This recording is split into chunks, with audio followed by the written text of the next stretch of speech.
सच्ची और अच्छी खबर लखनऊ दर्पण न्यूज। हम ये जानते हैं, आप जानते हैं कि हम कितना फोकस कर रहे हैं शिक्षित बनो, संगठित रहो, संघर्ष करो पर। बाबा साहब का केवल हम 3 मंत्र तो जान लेते हैं पर कभी अमल नहीं करते हैं। मैंने किसी सभा में ये सुना था कि हम जो है वो अम्बेडकर साहब को मानते हैं लेकिन हम कितना उन्हें फॉलो कर रहे हैं, कितना उनकी बातों को ऑब्जर्व कर रहे हैं, कितना अनुसरण कर रहे हैं, ये मायने रखता है। अगर वो बोलते हैं शिक्षित बनो तो शिक्षा का मतलब केवल सरकारी नौकरी पा लेना नहीं होता है कि हम केवल सरकारी नौकरी पा ले, मास्टर बन जाए, डीएम बन जाए, नहीं। शिक्षित व्यक्ति वह होता है जो लॉजिकल बातें करे, जो तार्किक बातें करे, जो सोच समझकर बोले। केवल नौकरी पा लेना और अपने बच्चों को उसमें केवल ढकेल देना कि तुम केवल कुछ किताबें पढ़ो और उससे तुम्हें नौकरी मिल जाएगी, ये शिक्षा का मतलब नहीं होता। शिक्षा हमें बुद्धि देती है। क्या बुद्ध बहुत ज्यादा पढ़े लिखे नहीं थे? हमें उसका ज्ञान भी नहीं है कि वो कितने पढ़े लिखे थे। उस समय एमए पीएचडी नहीं चलता था, पर वो विश्व गुरु कहे जाते हैं। भारत की पहचान उनसे होती है। संगठित रहो। संगठन का मतलब अब सब देखते हैं कि तुम इस जात के हो, नहीं।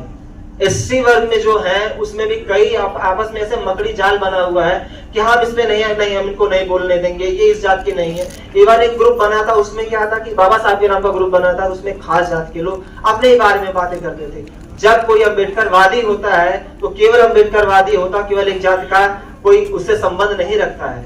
अगर मैं कुछ हूं तो सामने वाला भी वही होना चाहिए, अगर एक विचारधारा को फॉलो करता है। संघर्ष करो। संघर्ष मीन्स व्हाट? हम किसके लिए संघर्ष करें? सरकारी नौकरी के लिए संघर्ष करें? नहीं, हमारा संघर्ष होना चाहिए अच्छी बुद्धि के लिए, अच्छे जो स्वास्थ्य के लिए होना चाहिए। संघर्ष करो। अगर ध्यान से देखेंगे ऊपर की जो लाइन लिखी है शिक्षित बनो, उसके लिए हमें संघर्ष करना है। आज आप खुद जानते हैं या फिर जो यहाँ पर जो बुजुर्ग लोग बैठे हैं कि उनके जमाने जब वो हमारी उम्र के रहे होंगे तो कैसी स्थिति रही होगी और आज कैसी स्थिति है। यकीनन कुछ सुधार हुआ है और हमें उम्मीद करते हैं और हमें ये सुनिश्चित करना चाहिए कि और भी आगे सुधार हो। अब बात रही कि बाबा साहब के अगर आइडियल यानी आदर्श राज्य की बात करें हम तो इक्वलिटी, फ्रैटर्निटी एंड लिबर्टी की बात करते हैं, यानी स्वतंत्रता, समानता और बंधुत्व की बात करते हैं। नवंबर को भारत रत्न बाबा साहब भीमराव अम्बेडकर जी की पुण्यतिथि, तो उसके एक दिन पूर्व ये कार्यक्रम आज यहाँ पर हो रहा है और हम सब सारे लोग इकट्ठा हुए हैं। बड़े गर्व की बात है कि हम लोग अक्सर कर ऐसे गोष्ठी का आयोजन किया करते हैं, लेकिन जो बातें करते हैं कई बार उनको फॉलो नहीं करते हैं। अभी पूर्व के वक्ता जो कि लॉ के स्टूडेंट हैं अमन जी ने बहुत अच्छी बात रखी। मैं एक बात वो बता रहे थे कि कोई बिहार में वो प्रधान थे, मैं थोड़ा सा करेक्ट कर दूं, उनको सही बात उन्होंने बताई। वो डिप्टी मेयर थी, वो डिप्टी मेयर थी गया की। डिप्टी मेयर, आप समझ सकते हैं डिप्टी मेयर का क्या महत्व होता है जब वो पद में रहते हैं और पद में न रहने के बाद भी। तो वो डिप्टी मेयर आज सब्जी बेच करके अपना भरण पोषण घर के परिवार का कर रही थी। तो उनको क्यों, क्योंकि कानून में हमारे ऐसा था और वो सीट आरक्षित थी, तो आरक्षण की वजह से उनको मौका मिला और उन्होंने, लेकिन बिल्कुल सही बात है कि वो कितना स्वयं से चला पा रही थी, कहीं ना कहीं पीछे से कोई उनको जो है प्रेरित कर रहा था और वो अपने काम। तो ऐसा नहीं होना चाहिए। जो बाबा साहब भीमराव अम्बेडकर जी ने हमें अधिकार दिए हैं समानता का, उसका अधिकार करके इस्तेमाल करके हम सब लोगों को बात करनी चाहिए। मैं एक पेशे से शिक्षक हूँ और आप लोग यहाँ बहुत बच्चे हैं, विद्यार्थी हैं, तमाम लोग हैं। Doctor B R. अम्बेडकर के जन्म के बारे में आप सभी को कुछ बताना चाहती हूँ। सबसे पहले तो आप सभी को बहुत बहुत शुक्रिया जो आपने मुझे बोलने का अवसर दिया। कहा जाता है कि जिस पर दुनिया हंसी है उसने इतिहास रच के दिखाया है। वही बात हम मैं भी डॉक्टर बी.आर. अम्बेडकर के लिए बोलना चाहती हूँ, क्योंकि जब वो छोटे थे तो उनको शिक्षा का बहुत शौक था। वो बहुत ज्यादा पढ़ना चाहते थे, लेकिन वो क्योंकि छोटे जाति के थे, ऐसा कहते हैं लोग कि वो छोटी जाति के थे, लेकिन वो सबसे बड़े इंसान थे। उनको तो जो ये समाज है उसने उनको छोटी जाति का समझा, जिसके कारण उनको पढ़ने का अवसर नहीं दिया गया। उनको बेइज्जत किया जाता था, कहते थे तुम छोटी जाति वाले हो, तुम लोग क्या ही करोगे पढ़ लिख कर, का, सब कुछ सारा काम बड़ी जाति का करता है, इंसान करता है, तो ये छोटे जाति वाले पढ़ेंगे लिखेंगे क्यों? हमारा वो धर्म भ्रष्ट होगा। उन्हें पानी भी नहीं पीने देते थे कुएं का, जो कि प्रकृति की देन है कुआं, उसका भी पानी नहीं पीने देते थे, ये कहकर कि तुम छोटी जाति वाले हो, तुम हमारा पानी पियोगे तो हमारा धर्म भ्रष्ट होगा। कैसा धर्म? कौन सा धर्म? आप सभी जानते हैं, श्री राम भगवान या फिर किसी भी देवता को देख लीजिए, उन्होंने कभी ये नहीं कहा कि तुम इस जाति के हो या उस जाति के हो। सबसे पहली जाति जो हमारी है मानव की, हम सभी जो है हमारे अंदर मानवता होनी चाहिए। यही बात डॉक्टर बी.आर. अम्बेडकर यानी हमारे संविधान के जनक बाबा साहेब ने हम सभी को ही बताया। शायद आज भी कई लोग हैं जो मूव ऑन नहीं कर पा रहे, वो नहीं समझ पा रहे कि ये सब चीजें गलत है। अगर बाबा अम्बेडकर ना होते तो शायद आज भी वही दुनिया की वही दुर्दशा होती कि गरीब लोगों पर अत्याचार और बड़े लोग अपनी जेबें भरे जा रहे हैं। अगर हम लोग आजादी से सब एक दूसरे के साथ बैठ पा रहे हैं तो वो सिर्फ और सिर्फ डॉक्टर बी.आर. अम्बेडकर के कारण हुआ था।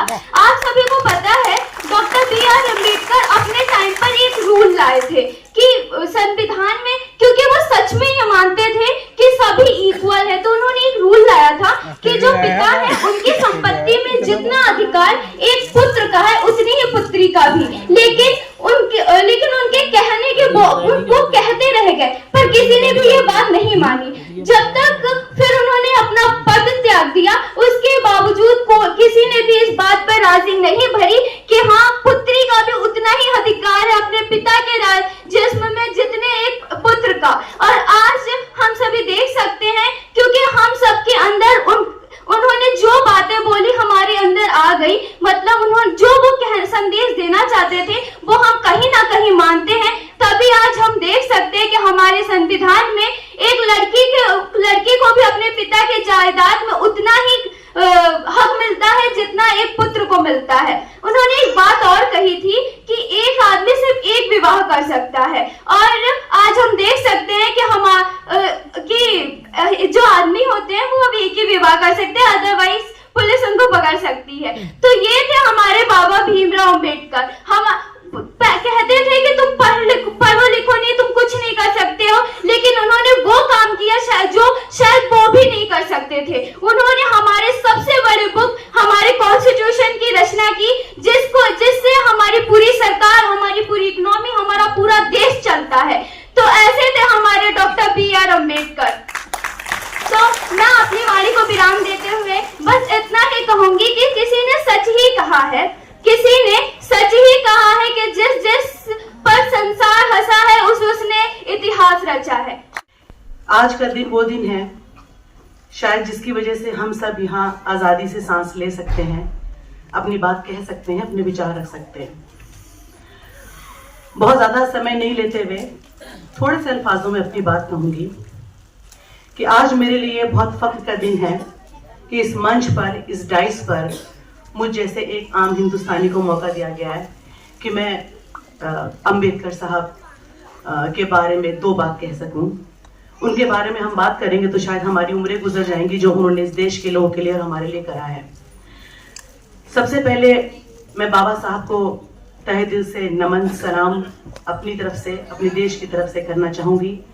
आज का ये वो दिन है जब एक बहुत महान माँ ने एक ऐसे बच्चे को जन्म दिया था जिसने इस देश का भविष्य बदल दिया, लोगों की सोच बदल दी।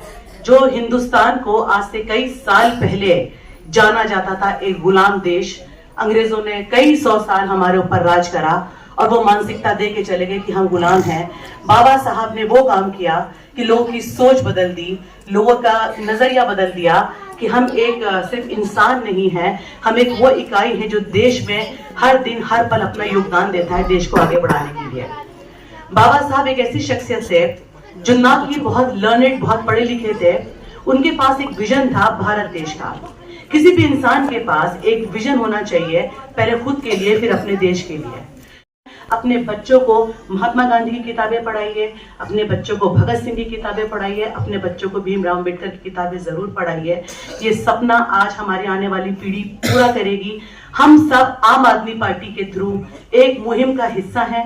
हम राजनीतिक लड़ाई नहीं लड़ रहे हैं, हम एक सामाजिक लड़ाई भी लड़ रहे हैं, जहां पे न्याय की गुहार हम लगाते हैं। हमारे बड़े बड़े नेताओं के साथ नाइंसाफी हुई, हम तो बहुत छोटी इकाई हैं, हम तो सिर्फ वो सिपाही हैं जो हमेशा अपनी जान देने के लिए तैयार रहते हैं, हर लड़ाई में आगे खड़े होकर अपना योगदान दे सकते हैं। आपसे आज के दिन, इस पावन दिन पे एक अपील है, कम से कम आप अपनी लड़ाई को, अपनी आवाज को बुलंद करिए। अभी न्याय जिंदा है, न्यायपालिका जिंदा है, आपके साथ तमाम ऐसे लोग खड़े जो आपकी आवाज को आगे पहुंचाएंगे। और यकीन मानिए, ये आवाज आपकी हमारी नहीं, ये आवाज आजाद भारत की होगी, ये आवाज अंबेडकर, भीमराव अंबेडकर साहब की होगी। जय हिंद, धन्यवाद। विचित्र बात है कि साहब ने मुझे 2 बार कॉल किया कि बहन जी आप आइएगा जरूर। इसके लिए वो साधुवाद के पात्र हैं और इनके लिए जोरदार तालियों से स्वागत किया जाए माननीय संचालक महोदय जी का। तो सर्वप्रथम अपने समाज में जन्मे सभी महापुरुषों के चरणों में नमन करती हूँ और कहना यह चाहती हूँ, रेगिस्तान में तूफान को भी रुका नहीं करते और हम बाबा साहब के औलाद है, किसी और के आगे झुका नहीं करते। तो मुस्कुराइए कि आप लखनऊ की धरती पे हैं। काश जिंदगी के मोड़ पे भी लिखा होता जरा संभल के चलिए। तो आइए थोड़ा बाबा साहब के, भीमराव अम्बेडकर के पूर्व संध्या पर कार्यक्रम का मजा लीजिए। तो सर्वप्रथम सभी देश के कोने कोने से आए हुए हमारे सम्मानित अतिथिगण और मंच पर बैठे हुए सभी अतिथिगण, सबके सम्मान में मैं कहना चाहती हूँ कि तुम्हें ताकि हमने जहां पा लिया है और जमी तो जमी, आसमां पा लिया है। तो सर्वप्रथम करुणा के सागर भगवान बुद्ध ने कहा था कि जिसके पास गति है उसी की गति है, उसी की प्रगति है, अन्यथा दुर्गति है। और उन्होंने कहा था अगर दुख है तो दुख का कारण है, अगर कारण है तो निवारण है, निवारण है तो फिर आनंद ही आनंद है। और उनका दूसरा नाम विश्व मोहिनी है। और उन्होंने कहा था अपना दीपक स्वयं बनिए। और उन्होंने कहा था कि व्यक्ति इधर उधर तो खूब भटकता है लेकिन अपनी बुद्धि की शरण में नहीं जाता है। तो आज इस कार्यक्रम में जिनका हम महापरिनिर्वाण दिवस मना रहे हैं बाबा साहब, तो उनको मैं कोट कोट नमन करती हूं। और उन्होंने कहा था कि यह सामाजिक लड़ाई जब तक नहीं पूरी होती है जब तक बुद्ध में भारत नहीं बन जाता है। तो परम पूज्य बाबा साहब के चरणों में नमन करती हूँ। समता स्वतंत्रता बंधुत्व न्याय का संदेश देने वाले विश्व रत्न, भारत रत्न, युग पुरुष, महामानव, तर्कशीलता के ताज, कलम के कोहनूर, कानून के देवता, स्वाभिमान के सिंहासन, बाहुबली, 9 भाषाओं के नवाब, 32 डिग्री के बादशाह, संसार के शूर, पूर्णिमा के चंद्रमा, भारत के भाग्य विधाता और नारी के मुक्तिदाता, संविधान निर्माता, ऐसा बाबा साहब के चरणों में नमन करती हूँ। उन्होंने कहा था शिक्षित रहो, संगठित रहो, संघर्ष करो। और उन्होंने कहा था किताबें चुप रहती हैं लेकिन आपको बोलना सिखा देती हैं। और उन्होंने कहा था कि शिक्षा वो सर्दी का दूध है, जो पिएगा वो दहाड़ेगा। और हमारे एक नरम गुरु, एक गरम गुरु, एक सॉफ्टवेयर, एक हार्डवेयर, एक कीबोर्ड, एक रिमोट। तो हमारे सॉफ्टवेयर है संत शिरोमणि रविदास साहब। उन्होंने कहा था मन चंगा तो कठौती में गंगा। और उन्होंने कहा था ऐसा चाहो राज्य में जहां सबन को मिले अन्न और छोट बड़ सब सम रहे, रविदास रहे प्रसन्न। और हमारे गरम गुरु क्या कहते हैं, संत कबीर साहब, तोरा मन दर पर कहलाए और भले बुरे सारे कामों को देखे और दिखाए। वही में बहुजन नायक मानवर काशीराम साहब ने कहा था अगर न्याय चाहिए तो शासक बनो, गुलाम नहीं। और हमारे परमवीर ललित सिंह यादव उत्तर भारत के पेरियार और हमारे दक्षिण भारत के पेरियार रामास्वामी नायकर, शिक्षा की देवी माता सावित्रीबाई फुले, शिक्षा के जनक ज्योतिबा फुले और हमारे जितने भी महापुरुष हैं सभी ने बहुत कुछ कहा। क्योंकि मुझे समय कम मिला है तो अपने विषय को मुझे रखना है जी। तो मैं 5 बातें आपको बताना चाहती हूँ कि जिसके पास गुरु है उसका काम शुरू है, जिसके पास बुद्ध है वही शुद्ध है, जिसको मिल जाता है संत उसके दुखों का होता है अंत, जिसको मिल जाता है फकीर उसकी खुलने वाली होती है तकदीर, और जिसके पास संविधान है सभी समस्याओं का समाधान है। तो भारत, भगवान बुद्ध का ज्ञान, भारत का संविधान, यह हम भारत के लोगों को बनाता है महान। पहले इंट्रोडक्शन, फिर प्रेजेंटेशन, फिर डिमॉन्स्ट्रेशन। समाज में नकल से, धर्म में सकल से और राजनीति में कल से। कोई भी पार्टी और संगठन 3 प्रकार से चलता है। पहले निगरानी, फिर नियंत्रण, फिर निर्देशन। और मैं 3 बातें और बताना चाहती हूँ कि अपने साथ मित्र कैसे होने चाहिए। तो जानदार, शानदार, ईमानदार। और आपको समाज में कैसे रहना है, तो समाज में नकल से, धर्म में शकल से और राजनीति में अकल से। 3 बातें और बताना चाहती हूँ कि अगर ज्ञानचंद बनना है तो भगवान बुद्ध की शरण में जाना होगा, अगर रायचंद बनना है तो संविधान की शरण में जाना होगा, और अगर होशियारचंद बनना है तो ज्ञानियों की संघ की शरण में जाना होगा। तो आज जब मैं महापरिनिर्वाण दिवस मना रही हूँ तो बाबा साहब की पूर्व संध्या पे मनाया जा रहा है, तो मैं आज खासकर विषय को जरूर रखना चाहती हूँ कि मतलब कि वास्तव में ये सामाजिक संविधान और सामाजिक न्याय है क्या। तो मैं बताना चाहती हूँ कि भारत रत्न डॉक्टर बाबा साहब, इसमें कोई दो राय नहीं है कि हमारे देश का भारतीय संविधान हमारे लिए समता, स्वतंत्रता, बंधुत्व और न्याय के अधिकार को सुनिश्चित करते हुए हमें सामाजिक का अभय दान प्रदान करता है। चूंकि हमारे भारतीय संविधान निर्माता परम पूज्य बोधिसत्व बाबा साहेब के जीवन और संघर्ष को देखते हैं तो पता चलता है कि हमारे लिए जो बाबा साहेब ने आंदोलन किया है वो न केवल हमारे समता, स्वतंत्रता, बंधुत्व और न्याय के अधिकार को बचाने के लिए किया था, जिसे हम खो बैठे थे। क्योंकि हम भारत में तो रहते थे पर भारतीय नहीं थे। इस बात का एहसास जब हमें हमारे बाबा साहब ने अपने ज्ञान, बुद्धि और कौशल से कराया, तब कहीं जाकर हमारा यह भारत देश हमारे महान बाबा साहब के नेतृत्व में संविधान निर्माण का साक्षी बना। क्योंकि हमारे देश की सबसे बड़ी अगर कोई समस्या थी तो वो था सामाजिक न्याय, और उसे वंचित बहुजन समाज, और यही कारण भी है में से लड़ने की कसम खाई है, हमने हर जुल्म से लड़ने की कसम खाई है। तुम भी आ जाओ, तुम भी आ जाओ, इसमें भी क्या बुराई है। ये मेरी चंद लाइनें थी। भारत देश कहने में थोड़ा सा उन्हें हिचक लगता है और हिंदुस्तान कहने में बड़ा गर्व महसूस होता है। उनसे मैं निवेदन करूंगा कि हो सके तो इसमें कुछ संशोधन कर ले अपनी जुबान में। ये देश भारत है, भारत का संविधान बना हुआ है और भारत के संविधान का बना हुआ कानून इस देश में लागू है। हमें इस देश को भारत कहना चाहिए, हिंदुस्तान अपनी जुबान पे लाना भी नहीं चाहिए। मेरा आपसे इस मंच के माध्यम से अनुरोध है। और साथ ही साथ हमारा देश कई धर्मों और जातियों में बटा हुआ समाज है, लेकिन डॉक्टर अम्बेडकर ने हमको एक व्यवस्था दिया है। और किसी कवि ने एक बड़ा अच्छा लाइन मेरे पास 2 लाइन की है, हम हिंदू बनेंगे न मुसलमान बनेंगे, इंसान की औलाद है इंसान बनेंगे। काश इस पैटर्न पे हमारे समाज के लोग चले। और डॉक्टर अम्बेडकर ने एक व्यवस्था दिया भारतीय संविधान में, जो साथियों ने भारतीय संविधान के एक्चुअल में पढ़ा हो, डॉक्टर अम्बेडकर ने लिखा है संविधान में, मैं प्रथम भारतीय हूँ, अंततः भारतीय हूँ, भारतीय के अलावा मैं कुछ भी नहीं हूँ। हिंदू, मुसलमान, सिख, ईसाई, बौद्ध, कल्चर, जैन कुछ भी नहीं। अगर काश जो डॉक्टर अम्बेडकर को मानने वाले लोग हों, उनके विचारों पर चलने वाले हों, तो इस पर चिंतन करें, मनन करें। हम भारत को अगर एक बात रखना चाहता हूं तो हमें जातियों को भी, धर्मों को भी थोड़ा सा किनारे करना पड़ेगा। एक राष्ट्र जैसे बनाया जा रहा है, एक देश बनाया जा रहा है, उससे मुझसे कोई लेना देना नहीं है, लेकिन हम इस पे जरूर फोकस करता हूं कि मैं भारत का रहने वाला हूं। विदेश में जाता हूं, बड़े गर्व से कहता हूं मैं भारतीय हूं, भारत का रहने वाला हूं।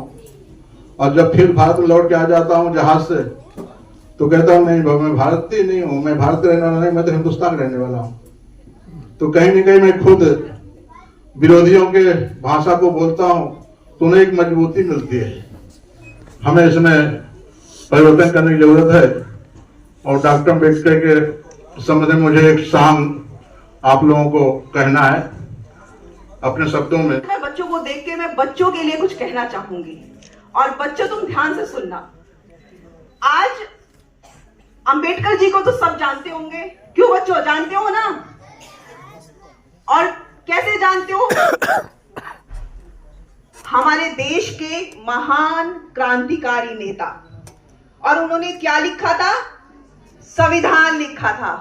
और संविधान में क्या लिखा है अभी शायद बच्चों को ज्यादा जानकारी नहीं होगी। मैं आपको बता दूं कि अगर ये देश में संविधान नहीं लिखा जाता तो ये ऊंच नीच की लड़ाई, जाति की, पिछड़ियों की, इन सब से हमें आजादी नहीं मिलती। इसलिए संविधान लिखा गया कि जिससे कि हम सबको समान अधिकार मिले, हमें शिक्षा मिले, हमें न्याय मिले। और इस न्याय को मिलने के लिए काफी वर्षों का तपस्या की गई, उसको लिखा गया। और किसने लिखा? भीमराव अंबेडकर जी ने। तो हम सबको अच्छी शिक्षा, स्वास्थ्य सुविधा और न्याय मिल सके, इसके लिए पूरा संविधान लिखा गया इस देश में। आज अगर आप एक अच्छे स्कूल में पढ़ रहे हैं और समानता के साथ पढ़ रहे हैं, कोई जाति धर्म का कोई भेद नहीं है, तो वो उसकी जो देन है वो अंबेडकर जी की देन है। तो बच्चों, आप सभी को संविधान की किताब पढ़नी चाहिए। बहुत छोटी सी किताब आती है, आप उसे पढ़िए अपने घर में और रोज 1-2 पेज पढ़िए, जिसे समझिए अपने बारे में कि हम आगे बढ़कर बड़े जब होंगे तो हमारे लिए क्या क्या कार्य हैं और हमारे लिए हम क्या क्या इस देश के लिए कर सकते हैं। है आज वो हमारे बीच नहीं रहे तो क्या हुआ, मगर उनके संविधान को हमको कायम रखना है। उनके संविधान को हम टूटने नहीं देंगे। और जिस तरह से उन्होंने देश के लिए अपने पूर्ण जीवन को समर्पण कर दिया, उसी तरह उनके पूर्ण जीवन पे हम लोग समर्पित रहेंगे। और एक जिस तरह से इस आयोजन को आज जनक भैया ने बहुत अच्छे तरीके से किया है, उनकी भी मैं तहे दिल से सराहनीय करती हूँ। और जितने लोग भी यहाँ मंच पे आए हैं, सभी का तहे दिल से स्वागत एवं अभिनंदन करती हूँ। छोटे छोटे बच्चे आए हैं, माताएं एवं बहनें आई हैं, दूर दूर से लोग आए हैं। हम बस यही चाहते हैं कि इस संविधान को इस तरह चलाते रहें। और जे देश में जितने भी देशद्रोही हैं, इस संविधान को जो आप लोग देखे ही होंगे किस तरह से तोड़ना चाहते थे, मगर हमारी आम आदमी पार्टी एक ऐसी पार्टी है जो कभी इस पार्टी को टूटने नहीं देगी। संजय भैया है जिसमें हमारे पूरे आम आदमी पार्टी के कार्यकर्ता हैं, हमारा केजरीवाल जी हैं। हम लोग यही चाहते हैं कि संविधान को थोड़ा सा दो याद रखें और जो देश में भेदभाव है इसको कभी हावी ना होने दे, कभी भी किसी जात पर कोई हावी ना हो। और हम सभी चाहते हैं कि इस देश में जो भी लोग एकत्रित होकर इस संविधान को आगे बढ़ाएं, कभी टूटने मत दे। बाबा भीमराव अम्बेडकर जी आज हमारे बीच में नहीं रहे हैं तो क्या हुआ, मगर उनके संविधान को हमको जीवित रखना है और उनको हमेशा इसी तरह से याद रखना है, क्योंकि